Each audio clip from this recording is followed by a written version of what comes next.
Police ছিল, সমস্যা হয় নাই। তারা চলে গেছে, তারা আক্রমণ শুরু করেছে কীরকম, একজন থেকে গুলি আছে, অনেকজন থেকে ছুরি আছে, বেশিরভাগ লোহার রড। আমরা সবাই তো পাহাড়দারের মধ্যে ছিলাম, ওলামায়ে কেরামের জামাত।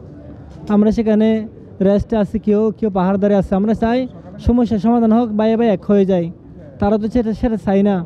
তো আমরা পাহাড়দারের মধ্যে থাকতে থাকতে তারা যখন পুলিশ আসছিল, পুলিশ ছিল, সমস্যা হয় নাই। পুলিশ চলে যাচ্ছে, আমরা বলছি ভাই আপনারা কোথায় যাচ্ছেন? বলছে আমাদের উস্তাদ, আমাদের স্যার রাখছে। তারা চলে গেছে, তারা আক্রমণ শুরু করেছে কীরকম, একজন থেকে গুলি আছে, অনেকজন থেকে ছুরি আছে, বেশিরভাগ লোহার রড এবং ব্যাগ ভরা পাথর হক স্টিক। আর আমাদের সে ফাটা বাস, আমরা এমনি পাহাড়দার। তো তারা আমাদেরকে পাথর মেরে মেরে সরা দিছে।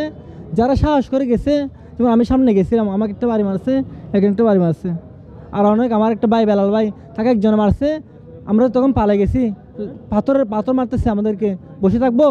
পালা যখন বেলাল ভাইকে মেরে ফেলছে, আরও কয়েকজনকে মারছে। কক্সবাজার আরও একজনকে মারছে, ভাইকে 3টা বাসের বাড়ি মারছে। তারা বেশিরভাগ যুবক ছিল।